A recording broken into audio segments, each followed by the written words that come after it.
একটু চিন্তা করে দেখেন তো, রাসূলুল্লাহ সাল্লাল্লাহু আলাইহি সাল্লামের সময় তার অনুসারীরা দিন প্রতিষ্ঠার জন্য কি করেছিলেন এবং বর্তমানে রসুলের অনুসারীরা ঠিক কি করছেন। দেখেন, 1400 বছর আগে রাসূলুল্লাহ সাল্লাল্লাহু আলাইহি সাল্লামের সময় তার অনুসারীরা ছিলেন ঐক্যবদ্ধ, তারা ছিলেন শৃঙ্খলিত, তারা এক নেতার আনুগত্য করতেন।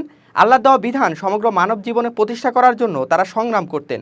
তারা ছিলেন অপ্রতিরোধ্য জাতি, কোনো শত্রুই তাদেরকে পরাজিত করতে পারেনি, কারণ তারা আল্লাহর রাস্তায় জীবন দেওয়ার জন্য সদা সর্বদা লালায়িত থাকতেন। তাদের জীবনের সবচেয়ে বড় লক্ষ্য ছিল আল্লাহর এই জমিনে আল্লাহর হুকুম প্রতিষ্ঠা করা।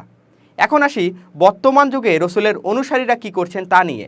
দেখেন, তারা ঐক্যবদ্ধ না, তারা বিভিন্ন দলে বিভক্ত।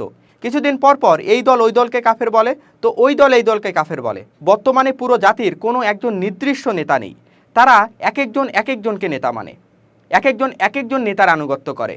তারা করেন কি, তারা আল্লাহর দেওয়া বিধান মুখস্থ করেন, সুন্দর করে শুদ্ধ করে তেলাওয়াত করা শিখেন, তারপর সেই দক্ষতাকে কাজে লাগিয়ে ওয়াচ করে বান্ডেলে বান্ডেলে টাকা ইনকাম করেন। কিন্তু কোরআন যে মানব জীবনে প্রতিষ্ঠা করতে হবে, কোরআন দিয়ে যে রাষ্ট্র পরিচালনা করতে হবে, সেই দিকে তাদের মাথা ব্যথা দেখা যায় না। আমি বলি কি ভাই, দাড়ি রাখলেই, টুপি পরলেই আর লেবাস ধারণ করলেই রসুল সাল্লাল্লাহু আলাইহি সাল্লামের অনুসারী হওয়া যায় না। যদি সত্যিই রসুলের অনুসারী হতে চান, তাহলে আসুন ঐক্যবদ্ধ হন, একজন নেতার আনুগত্য করে সমগ্র মানব জীবনে আল্লাহর দেওয়া বিধান প্রতিষ্ঠার জন্য সংগ্রাম করুন।